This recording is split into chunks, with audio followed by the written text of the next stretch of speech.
விஷ்ணுவும் சௌந்தர்யாவும் வெளியில ஃப்ரெண்ட்ஸா இருந்தாங்க. இன்னைக்கு வந்து சௌந்தர்யா வந்து அவங்க அப்பா அம்மா கிட்ட எல்லாம் பர்மிஷன் எல்லாம் வாங்கிட்டு விஷ்ணு கிட்ட போயிட்டு தன்னுடைய காதலை வந்து எக்ஸ்பிரஸ் பண்ணி வெளியே மாறின்னு சொல்லும் போது உண்மையாவே சௌந்தர்யா கண்ணுல எப்படி சொல்றது ஜெனியூனா அந்த காதல் இருந்துச்சு. ஹாலிடேஸ்னாலே அது நம்ம ஜிடி ஹாலிடேஸ் தான். GT Holidays, South India's #1 travel brand. பெண்களின் பெருமை பேசும் பிரத்யேக ஜவுளி கலெக்ஷன்கள், trending saris, blouses, salwars, kurtis, Dress and Materials, Mayura silks and fashion. ஆனா அந்த காதல் வீட்டுக்குள்ள வந்ததுதான் இருந்துச்சா இல்ல வெளியிலே இருந்துச்சா, இந்த வீட்டுக்குள்ள நடந்தது ஒரு டிராமாவா அப்படின்ற கேள்வி மக்களிடையே. அதாவது தமிழ் மேட்ரிமோனிய விஜய் டிவில ஸ்பான்சரா இந்த வருஷம் எடுத்துட்டு வந்ததுக்கான காரணமே இந்த எபிசோட் வரும் அப்படின்றதுக்காகவா என்னன்றது தெரியல. சீசன் 7 வின்னர் அர்ச்சனா உள்ள வராங்க. அருணுக்கு தெரிஞ்சிருச்சு போல. அவர் போயிட்டு ஷூ எல்லாம் கட்டுறாரு, லேஸ் எல்லாம் கட்டி அப்படியே பார்த்துட்டு ஜாலியா வராரு வெளியில. இல்ல எனக்கு தெரிஞ்சு எல்லாம் இன்ஃபார்ம் பண்ணிடுவாங்க போல முன்னாடியே. அது எப்படா எல்லாருக்கும் அவங்க வீட்டுல இருந்து வராங்கன்னு கரெக்டா தெரிஞ்சு அவங்க ரியாக்ட் ஆகுறாங்கன்னே நம்மளுக்கு புரிய மாட்டேங்குது. அர்ச்சனா வந்து அருணுக்கு ஆறுதல் சொல்லுவாங்கன்னு வீட்டுக்குள்ள வந்திருப்பாங்க போல. ஆனா அருண் வந்து அர்ச்சனாக்கு ஆறுதல் சொல்ற வேண்டிய கட்டாயத்துக்கு தள்ளப்பட்டார். அருண் கால் எல்லாம் தீர்ந்து கும்பிட்டாங்களே, அந்த மொமெண்ட்ல எப்படி இருந்தது? Wow, what a love. ஜோடியா ஒரு 4-5 ஃப்ரெண்ட்ஸ் மத்தவங்க கண்டஸ்டன்ட் பாவப்பட்டு அமிச்சு ஒரு 4 பேர் டீல்ல விட்டாங்க. ஏன் ஜெஃப்ரிக்கு ஃப்ரெண்ட்ஸ் இல்லையா அப்படின்னு மக்கள் நிறைய பேர் கேள்வி கேட்டாங்க. இவங்க எல்லாம் ஏன் ஒதுக்கப்பட்டாங்க அப்படின்ற ஒரு கேள்வியும் கொஸ்டின் மார்க்கும் சோசியல் மீடியால வந்துட்டு இருந்துச்சு. தர்ஷிகா மேட்டர்ல விஷால்னால அக்செப்டே பண்ண முடியல. விஷால் தவறு செஞ்சுட்டாங்க, ஆனா கிட்டத்தட்ட அக்செப்ட் பண்ண வச்சுட்டாங்க அந்த பொண்ணு. அதுக்காக ஹேட்ஸ் ஆஃப். மகேஷ் சார் உள்ள வந்ததுக்கு அப்புறமா முத்துக்குமரன் அவருடைய ஸ்பீச் வந்து கம்மி ஆயிடுச்சு. எப்பவுமே ஏதாவது ஒரு விளக்கம் கொடுத்துட்டே இருப்பாரு, ஏதோ ஒண்ணு பேசுவார் இல்லையா. ஒரு சீனியரை பார்த்தோன்னே ஜூனியர் கொஞ்சம் அப்படியே எப்படி சொல்றது, தன்னுடைய டேலண்ட்ஸ் எல்லாம் கொஞ்சம் இது பண்ணி வைப்பாங்க இல்லையா. அதை வந்து பார்க்க முடிஞ்சது. ஒரு respect, in form of respect, அதை வந்து பார்க்க முடிஞ்சது. நைஸ், நல்லா இருந்துச்சு. வெளியில அவர் விஷால் என்ன பேசினாருன்றது டெலிகாஸ்ட் ஆயிடுச்சு. அதுக்கு எவ்வளவு பெரிய நெகட்டிவ் விஷாலுக்கு ஆச்சுன்னு இருக்கு. விஷால் மேல ஒரு நிறைய மரியாதை உடைந்ததுக்கான முதல் தருணமா அதை நான் பாக்குறேன். ஓகே, அதாவது 2 விஷயம். ஒண்ணு, சௌந்தர்யாவுடைய கேரக்டரை அசாசினேட் பண்ணது, அது ரொம்ப ரொம்ப தவறு. அதை இப்பவும் ஓப்பனா நான் இதெல்லாம் பண்ணேன்னு அவரால் சொல்ல முடியல. பூசி மழுப்பி அங்க இங்க இப்படி நொப்புடின்னு கொண்டு வர. ஆனா அவர் அதை செய்யல, அதை விட மோசமா செஞ்சார். அந்த மாதிரி நீங்க மோசமா செஞ்சவங்க நீங்க மனசார நான் இதை செஞ்சேன்னு சொல்ல முடியாது. உங்களுக்கு பயம். நான் சொல்றது புரியுதா உங்களுக்கு? உங்களுக்கு பயம் அப்படின்னா நீங்க என்ன செய்யணும்? உண்மையா அப்ப பேசவே கூடாது. அந்த கேரக்டரை பத்தி நம்ம தவறா பேசிருக்கோம்னா குற்ற உணர்ச்சியில கில்ட்டில நீங்க அந்த பக்கமே போக கூடாது. பட் நீங்க அதை போறது வந்து நான் அந்த மன்னிப்பு கேட்டுட்டேன் அப்படின்னு ப்ரூவ் பண்றதுக்கு தான் நான் உங்களோட நல்லா இருக்கேன், ஜாலியா இருக்கேன், டெய்லியும் போய் பேசுறேன். புரியல, டேய் என்னெல்லாம் பேசிட்டு இப்ப என்னென்னலாம் பேசுறடா, டேய் என்ன பேசுற இப்ப நீ என்னடா பேசுற அப்படின்ற தாட் ப்ராசஸ கொண்டு வந்தாப்புல நீங்க விஷால். Next Darshika content. தர்ஷிகா கண்டென்ட்ல உங்களுக்கு என்ன புரிஞ்சிச்சு ஜி, ஜீவிகா ஜி? விஷால் என்ன சொன்னாரு அப்படின்னு கேக்குறீங்களா? விஷால் சொல்றது என்னன்னா, நான் ஆரம்பத்திலே இல்லம்மா இதெல்லாம் கிடையாதுமா, நம்ம வெளியில போய் பாத்துக்கலாமா அப்படின்னு சொன்னேன். நான் என்ன சொல்றேன், இல்லன்னா அதுக்கப்புறம் நான் என்ன இதுக்கு வெளில போய் பார்க்கணும்? இல்ல இப்ப ஜீவிகா இருக்கீங்க, லவ் ஆகல, செட் ஆகலன்றீங்க, நல்ல விஷயம், தவறான விஷயம் கிடையாது. ஓகே, ஆனா ஜீவிகாக்கு லவ் ப்ரொபோசல் ஒரு 1000 வந்திருக்கும் அப்படின்னு வச்சுக்கங்க. இல்ல புரியல, எங்கடா வந்துச்சு அப்படின்னு மைண்ட்ல செல்ல கேக்குது. சரி ஓகே, வந்துச்சுன்னே வச்சுப்போம். ஓகேவா? இப்ப ஜீவிகா வந்து இந்த 1000 ப்ரொபோசலுக்கு ஓகே சொல்ல போறாங்களா? கிடையாது. ஒண்ணுதான் சொல்ல முடியும். இல்லன்னா அந்த ஒண்ணும் சொல்ல முடியாதனால சிங்கிளா இருக்காங்க. டெஃபினெட்லி கரெக்டா. இப்ப நான் உங்களுக்கு அடுத்த மாசம் சொல்றேன், நான் அடுத்த வருஷம் சொல்றேன் அப்படின்னு எதுக்கு சொல்லணும்? அப்படி ஜீவிகா பதில் சொல்றாங்க எல்லாருக்கும், அது எப்படி இருக்கும்? ரொம்ப கேவலமா இருக்கும். இப்ப விஷால் என்ன பண்ணாப்ல, நான் வெளியில வந்து சொல்றேன், அது கேவலமா தானே இருக்கு. உனக்கு அந்த இன்ட்ரெஸ்ட் இருக்கு, நான் கமிட் ஆகுறது அது நம்ம பர்சனல், அது அந்த பப்ளிக் பிளாட்ஃபார்ம்ல தெரிய வேணாம் அப்படின்னா அது okay. That is understandable. I don't want to disclose my personal thing in public அப்படின்றது ஓகே. அந்த அளவுக்கு ஒரு நேர்மையா பேசுறவரு நைட் ஆனா ஆயில்மெண்ட் தலைவர் இருக்க வேணாம் கையில. அதைத்தான் நாங்க எதிர்பார்க்கிறோம். அப்புறம் இந்த ஆனா உனா ஹக் வாங்குனது, இது எல்லாத்தையுமே அவாய்ட் பண்ணிடலாம். ஆனா இதெல்லாம் நியாயப்படுத்துற ஒரு முட்டா கும்பல், ஒரு முட்டு கும்பல் விஷாலுக்கு இப்பவும் இருக்கு. அதெல்லாம் பூரா பொண்ணுங்க தான், பசங்க கூட கிடையாது. அப்படியா? முக்காவாசி பொண்ணுங்க தான். எப்படி சொல்றீங்க? சப்போர்ட் பண்றவங்க எப்படி பொண்ணுங்களா இருக்காங்கன்னு சொல்றீங்க? ஒரு 2-3 ஐடி இன்ஸ்டாகிராம்ல எனக்கு வந்து மெசேஜ் எல்லாம் எடுத்து அந்த ஐடியோட கிராஸ் செக் எல்லாம் பண்ணி வெரிஃபை எல்லாம் பண்ணி அதுல டீடைல்ஸா எடுத்தேன். பார்த்தா பூரா பொண்ணுங்க நம்பர். அப்பதான் இன்னும் கஷ்டமாவுது. இந்த பொண்ணுக்கு பொண்ணுதான் எதிரின்னு வாங்கல, அந்த மாதிரி இருக்கு. ஓகே, புரியுது. இவங்கெல்லாம் இந்த ஐடிக்கு பின்னாடி ஒளிஞ்சிட்டு இருக்குன்னு நினைச்சுக்கிட்டு இருக்காங்க. அப்பெல்லாம் கிடையாது. நீ எல்லாத்தையும் பிடிச்சிடலாம், கஷ்டம்லாம் கிடையாது. கரெக்டா? சோ அப்படி இருக்கும் பட்சத்துல இந்த மாதிரி விஷயங்கள் எல்லாமே நடக்குது. சோ இத வந்து அந்த பொண்ணு வந்து தெளிவா சொல்லுது. அப்பவும் இவர் வந்து தர்ஷிகா மேட்டரை வந்து ஒத்துக்கிற மாதிரியே இல்லை. இது தவிர அன்ஷிதா கிட்ட நேற்று ப்ரொபோஸ் பண்ணலாமா வேணாமா ஏதோ பேசிட்டு இருந்த மாதிரி ஒரு சாட் ஓடுச்சு. நைட்டு கால் வந்துச்சு. விஷால் வந்து அன்ஷிதாக்கு ப்ரப்போஸ் பண்ணுமா அப்படின்னு அப்படின்னு நான் கிளப் ஹவுஸ்ல பேசிட்டு இருக்கும்போது நிறைய பேர் பேசிக்கிட்டாங்க, இந்த மாதிரி நடக்குது அந்த மாதிரி நடக்குது. ஆனா அதை நான் இன்னும் கண்ணால பாக்கல, நான் செக் பண்ணணும். விஷால் வந்து 2 நாளா சொல்லிட்டு இருக்காரு எனக்கும் லவ் இருக்கு, வெளியில இருக்கு. இல்லம்மா, அது மெரி கிறிஸ்துமஸ்ன்றதுக்கு பதிலா மேரி கிறிஸ்துமஸ் சொன்னாராம் அன்ஷிதா வச்சுக்கிட்டு. சரி, இந்த மாதிரி சில விஷயங்கள் எல்லாம் வந்து சோசியல் மீடியால பகிரப்பட்டு வந்துச்சு. ஓகே, நீ ஏன் டென்ஷன் ஆகுற? புரியல, தெரியல, ஒரு மாதிரி டென்ஷன் வெறுப்பாவுது. சோ இந்த மாதிரி விஷயங்கள் வருது. இது தவிர சோசியல் மீடியால அது இதுன்னு சொல்றாங்க. அதெல்லாம் நம்ம வந்து அவருடைய பர்சனல், அது வெளியில, அதை பத்தி நம்மளுக்கு கவலை கிடையாது. ஷோக்குள்ள நடக்கிறத நம்ம வந்து தெளிவா பேச முடியும். ஷோக்கு வெளியில் நடக்கிற பர்சனலா நம்ம பேச முடியாது, ப்ரொஃபஷனலா பேசலாம். இந்த ஷோ சம்பந்தமா இருக்கிற ப்ரொஃபஷனலா நம்ம பேசலாம், பர்சனல் பேசக்கூடாது, அது தவறு அப்படின்றத நம்ம போன சீசன்ல இருந்து நம்ம ரிவ்யூல வந்து அவாய்ட் பண்ணிட்டு வரோம். சீசன்ல, அதுக்கு முந்தின சீசன்ல இருந்து. ஓகேவா? வேணாமே அப்படின்ட்டு ஒரு முன்னேற்றம் தானே அப்படின்ட்டு. ஓகேவா? இப்ப இந்த சீசன்ல என்ன நடக்குது அப்படின்னு பாத்தீங்கன்னா, அந்த பொண்ணு இந்த 2 விஷயத்த கொண்டு வந்து நிக்கும் போது தர்ஷிகா மேட்டர்ல விஷால்னால அக்செப்டே பண்ண முடியல. விஷால் தவறு செஞ்சுட்டாங்க, ஆனா கிட்டத்தட்ட அக்செப்ட் பண்ண வச்சுட்டாங்க அந்த பொண்ணு. அதுக்காக ஹேட்ஸ் ஆஃப். கண்டிப்பா. ஓகேவா? நெக்ஸ்ட் அந்த பொண்ணு வந்து சௌந்தர்யா கிட்ட சாரி கேட்கும்போது சௌந்தர்யாக்கு இப்பவும் புரியல விஷால் என்ன எக்ஸாக்டா சொன்னான். இருந்தாலும் நம்ம விஷயம் தவிர ஒரு வெள்ளந்தி மனசா சவுண்ட் வந்து ஒத்துக்கிறாங்க. ஆக்சுவலா சௌந்தர்யா சார்பா வர யாராச்சும் அதை பத்தி கேட்பாங்கன்னு நான் ரொம்ப எக்ஸ்பெக்ட் பண்ணேன். ஆனா அது ஒரு இடத்துல கூட ஃப்ரெண்ட்ஸ் வரும்போதும் நடக்கல, ஃபேமிலி வரும்போதும் நடக்கல. அது ஏன் அப்படி ஒரு கொஸ்டின் மார்க்காவே முடிஞ்சிருச்சு அப்படின்னு இல்ல 24 ஹவர்ஸ்ல இன்னைக்கு கேட்டாங்கன்ற மாதிரி ஒரு வந்துச்சு. பட் அதுக்கு என்ன ஆன்சர் கண்ணால பாக்கல. சோ அதை பத்தி எனக்கு தெரியல. கேட்ட மாதிரி ஆனா தகவல்கள் வந்துச்சு. அப்படியா? நானும் ஓரளவுக்கு 24/7 பார்த்தேன். விஷ்ணு கேட்ட மாதிரி தெரியலையே. கேட்ட மாதிரி ஒரு தகவல் வந்துச்சு, அதான் சொல்றேன். நான் கண்ணால பாக்கல, செக் பண்ணுவோம். தெரியாதனால நான் சொல்றேன் மாதிரி அப்படின்னு ஒரு வார்த்தையை சொல்றேன். ஓகேவா? அடுத்து என்ன? தும்முறது.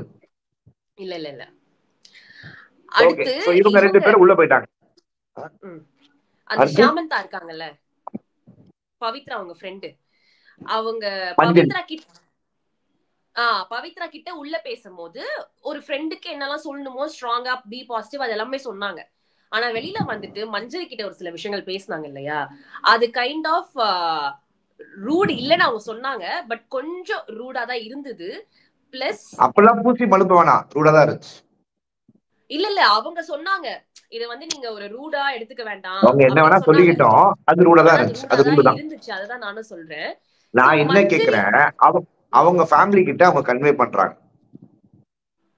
மஞ்சரி. அதுக்கப்புறம் வெளில பின்னாடி சொல்றாங்க இதுதான். அதுல முரண்பாடு இருந்தா முரண்பாட ப்ராப்பரா சொல்லலாம். அது வந்து ரொம்ப ரூடா சொல்லக்கூடாது. ஓகே, உங்க ஃப்ரெண்டு தான், உங்க ஃப்ரெண்ட சொல்லிட்டா கோவம் வரும், அதெல்லாம் எமோஷன்ஸ், அதெல்லாம் ஓகே. ஆனா மஞ்சரி என்ன தாட்ல சொன்னாங்கன்றத புரிஞ்சுக்காம சொன்னாங்க. அப்புறம் மஞ்சரி எக்ஸ்பிளைன் பண்ணாங்க.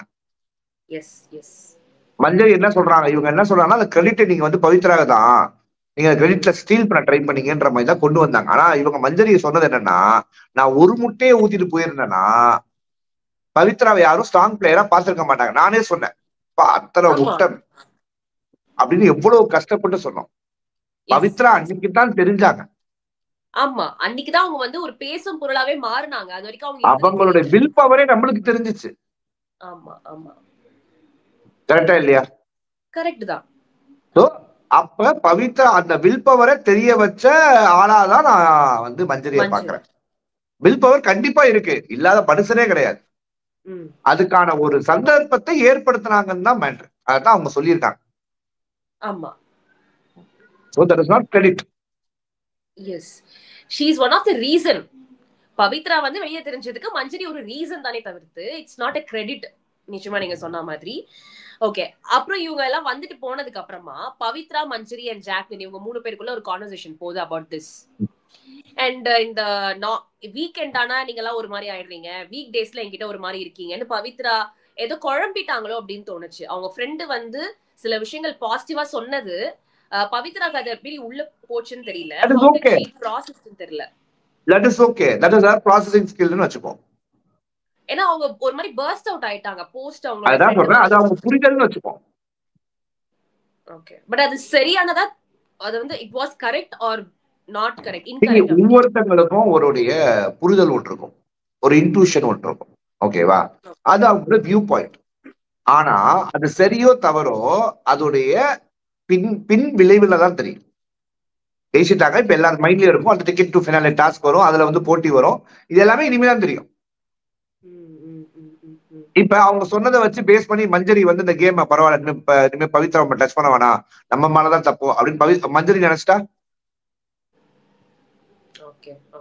பவித்ரா சரினாயிரும், மஞ்சரி தப்புனாயிரும்ல. சோ இதோடைய விளைவுகள் தான் நம்மளுக்கு அப்புறம் ஆஃப்டர் எஃபெக்ட்ஸ் தான் நம்மளுக்கு முடிவு பண்ணும் அது கரெக்டா தப்பான்னு. ஓகேவா? சோ அடுத்து வந்து வந்தவர் தான் மிஸ்டர் விஷ்ணுவும் சிங்கமும். சிங்கம் ஃபார் தீபக். தீபக் குழந்தைமே அழுதாருப்பா. ஆமா, அவங்க ஃபேமிலி வந்து அந்த செகண்ட் கூட அவர் அழல, அப்புறமா தான் கண் கலங்கினாரு. பட் இவரை பார்த்த உடனே பயங்கர எமோஷனல் ஆயிட்டாரு. அந்த ஃப்ரெண்ட்ஷிப் அப்படியே கண்ணுக்கு எதிர வந்து போச்சு. நல்லா இருந்துச்சு. அவர்கிட்டயும் நல்ல பாசிட்டிவ் வைப் இருந்துச்சு. அப்போ உங்களுக்கு தான் நீங்க தான் அடிக்கணும்னு சொன்ன எல்லாமே ஒரு நண்பனா அவர் என்ன செய்யணுமோ அதுல பர்ஃபெக்டா பண்ணிட்டு போனார். நம்ம அதுல வந்து கிரிட்டிசைஸ் பண்றதுக்கோ எதுவுமே ஒன்னும் பெருசா கிடைக்கல. நீ ஏதாவது இன்ட்ரெஸ்டிங்கா பண்ணடா, ஏதாவது என்டர்டெய்னிங்கா பண்ணடா, இனோவேட்டிவா பண்ணடா அப்படின்னு அவங்க சொன்னது வந்து நல்ல ஒரு அட்வைஸா எனக்கு தெரிஞ்சு. அண்ட் தீபக் அவருடைய கான்பிடன்ஸும் நான் கப் அடிப்பேன்டா, நான் வின் பண்ணுவேன்டா அப்படின்னு சொன்னதெல்லாம் இட்ஸ் ஓகே. அது வின் பண்றாரோ இல்லையோ அதெல்லாம் வேற. But confidence in the house is more important. கரெக்டா? கரெக்ட் தான். நான் ₹1 போட்டி வச்சாலும் எடுத்துட்டு போறேன்னு சொல்றது கான்பிடன்ஸ் கிடையாது. அப்படின்னு யார் சொல்லுவா? இல்ல நான் சொன்னேன், நான் ஒரு பொதுவா சொன்னேன். இன்னைக்கு இப்ப எபிசோட் பார்த்தேன், அதனால சொன்னேன். ஓகே, இப்ப கண்டென்ட்டுக்குள்ள வருவோம். நெக்ஸ்ட் வந்தவர் தான் விஷ்ணு. இந்த சிங்கமோட வந்தவர் தான் விஷ்ணு.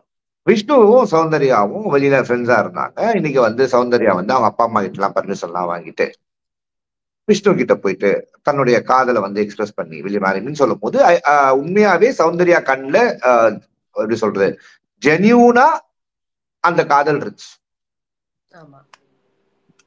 ஆனா அந்த காதல் வீட்டுக்குள்ள வந்ததுதான் இருந்துச்சா இல்ல வெளியிலே இருந்துச்சா, இந்த வீட்டுக்குள்ள நடந்தது ஒரு டிராமாவா அப்படின்ற கேள்வி மக்களிடையே.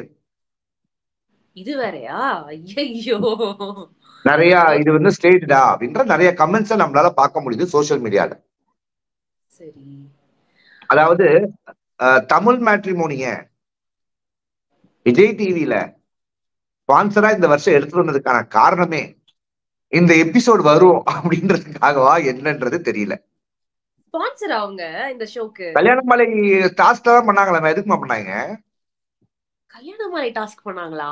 ஹலோ, 2 பேரும் கல்யாணம் பண்ணி வச்சு பொண்ணு கேளுங்க மாப்பிள்ளை கேளுங்க எல்லாம் பண்ணாங்களா? எதுக்கு பண்ணாங்க?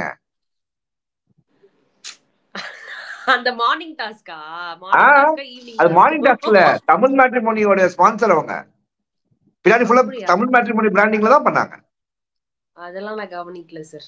அதான் பண்ண மாட்டீங்களே. நாங்க ஈவென்ட் மேனேஜர் எல்லாத்தையும் பார்க்கணும். சோ அதற்காக அந்த பிராண்டிங்க்கு தர வேண்டிய டெலிவரபிள்ஸ்க்கு தரதுக்காகவே இந்த 2 ஸ்லாட்டையும் அரேஞ்ச் பண்ணி ஒரு ஃப்ரெண்ட் ஜோனா கண்டென்ட் பண்ணி இதுக்கு ஜோடியா ஒரு 4-5 ஃப்ரெண்ட்ஸ் மத்தவங்க கண்டஸ்டன்டையும் பாவப்பட்டு அமைச்சு ஒரு 4 பேர் டீல்ல விட்டாங்க. ஏன் ஜெஃப்ரிக்கு ஃப்ரெண்ட்ஸ் இல்லையா அப்படின்னு மக்கள் நிறைய பேர் கேள்வி கேட்டாங்க. இவங்கெல்லாம் ஏன் ஒதுக்கப்பட்டாங்க அப்படின்ற ஒரு கேள்வியும் கொஸ்டின் மார்க்கும் சோசியல் மீடியால வந்துட்டு இருந்துச்சு. மேபி சாட்டர்டே எபிசோட்ல விஜய் சேதுபதி அவர்கள் வரும்போது ஃப்ரைடே நிகழ்வுகள் சொல்லும் போது அதுல அந்த ஃப்ரெண்ட்ஸோடைய கண்டென்ட்டை காட்ட வாய்ப்பு இருக்கா அப்படின்றத நம்ம நாளைக்கு பொறுத்து இருந்துதான் பார்க்கணும். அப்பனா இன்னைக்கு போனவங்க நாளைக்கு எபிசோட்ல அது வருதா அந்த 20 நிமிஷத்துல அப்படின்றத நம்ம பார்க்கணும். ஒரு 4 பேருக்கு வரல, ராணவுக்கு அந்த மாதிரி வரல, ஒரு 4 பேருக்கு வரல. ஓகேவா? சோ அந்த ஒரு இஷ்யூ வந்து கிளிச் வந்து இருக்கு. ஓகே, சோ இப்ப இவங்க 2 பேரும் ப்ரொபோஸ் பண்றாங்க, அந்த கண்டென்ட் ஓடுது, அது நடந்துருச்சு, happy for Soundarya, happy for Vishnu அப்படின்னு நம்ம எடுத்துக்கிட்டாலும் ஓகேவா, அதுல அந்த ரவால பண்ண இன்னோவேட்டிவ் கண்டென்ட் எல்லாம் நம்ம பார்த்து ஓகே சூப்பர், நல்ல நைஸ் ப்ரொபோசல். ஒரு இது இருக்கு, சர்ப்ரைஸ் மச்சின்னு ஒரு சர்ப்ரைஸ் பிளானர்ஸ் இருக்காங்க சிட்டில. அவங்க சில விஷயங்கள்லாம் ஆள் வச்சு பண்ணுவாங்க. அந்த மாதிரி இவங்க வந்து இப்ப வீட்டுக்குள்ள இருக்கவங்களா, அவனை கூட்டு போறேன், அவனை கூட்டு போறேன், உங்களுக்கு தானியா இது சர்ப்ரைஸ், அவங்களுக்கு இல்லையா அப்படின்னு கீழே கமெண்ட் சொல்லுது. சரி ஓகே, நல்லா இருந்தா சந்தோஷம் அப்படின்னு நம்ம வாழ்த்திட்டு அடுத்து பிக் பாஸ் சீசன் 8 வெஸ் Bigg Boss season 7 winner face off அப்படின்னு நாம ட்வீட் போட்டா என்னவா ஒண்ணுமே இல்ல. நம்ம பேசின பில்டப் கொடுத்த அளவுக்குலாம் இந்த ஃபேஸ் ஆஃப்லாம் எதுவுமே இல்ல. நம்ம பில்டப் கொடுத்ததே அதுக்கு தானே. உடனே சின்ன ஆட்கள் எல்லாம் என்னமோ அவனுக்கு வீட்டுக்குள்ள இறங்கி இன்ஃபர்மேஷன் எடுத்த மாதிரி போட்டு வச்சு ட்வீட் போட்டு இன்ஸ்டாகிராம்ல போஸ்டர் போட்டு சந்தோஷமா இருந்தாங்கல்ல, அவங்களே என்னமோ கண்டுபிடிச்ச மாதிரி செஞ்சு விட்டோம்ல மொத்த பேருக்கு பிராங்க். இப்ப சீசன் 8 வின்னர் யாரு? அது உங்களுக்கு தான் தெரியும், நீங்க தான் ரிவ்யூவர். நான் ஏதோ ஹோஸ்ட் பண்ண சொன்னாங்க, பண்ணிக்கிட்டு இருக்கேன். இல்ல ராணவுன்ற மாதிரி விஷ்ணு சொல்லிட்டு போனாரு, அதான் கேட்டேன். அந்த மொமெண்ட் சம பிளாஸ்ட் சார். எல்லாரும் சௌந்தர்யா பக்கம் திரும்பினா விஷ்ணு வந்து ட்விஸ்ட் ராணவ் அப்படின்னு சொல்லிட்டு சொன்னாரு. போன சீசன்ல அவரும் அப்படிதானே சொல்லிட்டு இருந்தாரு விஷ்ணு. இல்ல டைட்டில் வின்னர் அது சரவணன் விக்ரம் சொன்னாப்ல, இவர் இப்ப அந்த காமெடி பண்ணாப்ல. இல்ல இவரும் அப்பப்போ மனசுல ஒரு கான்ஃபிடென்ட்டோட இருப்பாரு எப்பவுமே. அத பத்தி அது கான்ஃபிடென்ட்டா இருந்தார், நிறைய இடத்துல கான்ஃபிடென்ட்டா இருந்தார் போன சீசன்ல. பூர்ணிமா கிட்ட பேசின விதத்துலயும் ரொம்ப கான்ஃபிடென்ட்டா இருந்தார், பார்த்திருப்பீங்கன்னு நினைக்கிறேன். பார்த்தேன். சரி, நம்ம சீசன் 7 விட்டுட்டு சீசன் 8க்குள்ள போறோம். எங்கப்பா சீசன் 8க்குள்ள போக முடியும்? சீசன் 7 வின்னர்க்காக தொடர்ந்து வந்துட்டாங்களே, திருப்பி நம்ம சீசன் 7க்கு தானே போய் ஆகணும். சீசன் 7 வின்னர் அர்ச்சனா உள்ள வராங்க. ஆமா, அருணுக்கு தெரிஞ்சிருச்சு போல. அவர் போயிட்டு ஷூ எல்லாம் கட்டுறாரு, லேஸ் எல்லாம் கட்டி அப்படியே பாத்துட்டு ஜாலியா வராரு வெளியில. இல்ல எனக்கு தெரிஞ்சு எல்லாம் இன்ஃபார்ம் பண்ணிடுவாங்க போல முன்னாடியே. அது எப்படா எல்லாருக்கும் அவங்க வீட்டுல இருந்து வராங்கன்னு கரெக்டா தெரிஞ்சு அவங்க ரியாக்ட் ஆகுறாங்கன்னே நம்மளுக்கு புரிய மாட்டேங்குது. ஆனா நம்ம 24/7 பாக்குறோம், அதுல எதுவுமே இன்ஃபோ கொடுத்த மாதிரி நம்மளுக்கு தெரியலையே. எப்படி இல்லம்மா, 64 கேமரால இப்ப ஒரு இடத்த போக்கஸ் பண்ணி காட்டும் போது இன்னொரு 4-5 இடத்துல ஆளுங்க நடந்துதானே இருப்பாங்க. பாருங்க, நம்மளே இவ்வளவு சந்தேகப்பட வச்சுட்டாங்க, உங்களையே இவ்வளவு சந்தேகப்பட வச்சுட்டாங்க. சரி, அவங்க உள்ள வந்துடுறாங்க. வந்த உடனே ஒரே இந்த ரொமான்டிக் டைம் ஸ்டார்ட்ஸ் அப்படின்ற மாதிரி அவங்களுக்கு தனியா ஒரு இடம் கொடுத்துட்டாங்க. ஈரோடு மகேஷ் சாரை பத்தி நிச்சயமா சொல்லியே ஆகணும். ஏன்னா அவரு செம்ம மனிதர் தெரியுமா, அவரு எனக்கு ரொம்ப பிடிச்ச மோட்டிவேஷனல் ஸ்பீக்கர். அவரை பார்க்கும் போதே நம்மளுக்கு வந்து அப்படியே செம்ம எனர்ஜி வந்து பாஸ் ஆகிக்கிட்டே இருக்கும். அவர் சொன்ன விஷயங்களும் நல்லா இருக்கு. அவர்லாம் பிக் பாஸ்க்கு வந்து ஃபுல்லா ரன்டார்னா நானும் அவருக்கு தான் ஓட்டு போடுவேன். அவர் தான் வின்னர், அவர் போறதுக்கு முன்னாடி அவர் வின்னர் அப்படின்னு நம்ம சொல்லிக்கலாம். நல்லா பேசுவாப்ல, எனக்கு ரொம்ப பிடிக்கும். அவர் ரொம்ப ஜோவியலா கொண்டு போவார்ல. அர்ச்சனா கையை பிடிக்கிறாங்க திரும்ப நமக்கு அது இது இல்ல, இங்கிதம் இல்ல, திரும்ப நம்ம ஓட்டா இருக்கட்டும். என்ன தீபக் சார் போறப்போ என்ன தீபக் சார் சொல்லுவோம், தீபக் ஒரு மைண்ட் வாய்ஸ், ஐயோ நான் வீட்டுல நான் ஃபேஸ் பண்ணிருக்கேனே அப்படின்ற மாதிரி. ஆனா இவரு மகேஷ் சார் உள்ள வந்ததுக்கு அப்புறமா முத்துக்குமரன் அவருடைய ஸ்பீச் வந்து கம்மி ஆயிடுச்சு. எப்பவுமே ஏதாவது ஒரு விளக்கம் கொடுத்துட்டே இருப்பாரு, ஏதோ ஒண்ணு பேசுவார் இல்லையா. ஒரு சீனியரை பார்த்தோன்னே ஜூனியர் கொஞ்சம் அப்படியே எப்படி சொல்றது, தன்னுடைய டேலண்ட்ஸ் எல்லாம் கொஞ்சம் இது பண்ணி வைப்பாங்க இல்லையா. அத வந்து பார்க்க முடிஞ்சது, ஒரு respect in form of respect, அத வந்து பார்க்க முடிஞ்சது. நைஸ், நல்லா இருந்துச்சு, நல்லா இருந்துச்சு. சோ டோட்டலா வந்து இன்னைக்கு ஆல் டுகெதர் வந்து ஃப்ரெண்ட்ஸோட ரிவ்யூ தான். அது வாவ் அப்படின்றதுக்கு அர்ச்சனா சைட்லயும் வந்து என்னமோ அர்ச்சனா வந்து அருணுக்கு ஆறுதல் சொல்லுவாங்கன்னு வீட்டுக்குள்ள வந்திருப்பாங்க போல. ஆனா ஆனா கடைசியில அருண் அருண் வந்து அர்ச்சனா அர்ச்சனாக்கு ஆறுதல் சொல்ற வேண்டிய கட்டாயத்துக்கு தள்ளப்பட்டார் அருண். அடடா, அந்த அந்த ஆனா மொமெண்ட் நல்லா எப்படி இருந்துச்சு இருந்துச்சு? ஆக்சுவலா. They both look together. நல்லா இருந்துச்சு. இதுவும் ரொம்ப நாளா இருக்கிற ஒரு விஷயம் தான். இது இந்த வீட்டுக்குள்ள நடந்த விஷயம் கிடையாது. ஆமா ஆமா, பட் இருக்கா ரொம்ப இல்லையான்னு நல்லா தெரிந்தது. இருந்துச்சு. அண்ட் அந்த வைஸ் பிரின்சிபல் கண்டக்ட சொல்லிட்டு அர்ச்சனா கொடுத்த ரியாக்ஷன் எல்லாம் அருண் கன்ஃபியூஸ் ஆயிட்டார். எனக்கு என்னடா வர்ஷினி பாத்தீங்க. ஆஹ் எனக்கு வர்ஷினி அப்படியே கிளவுட்ல வந்துட்டு போனாங்க.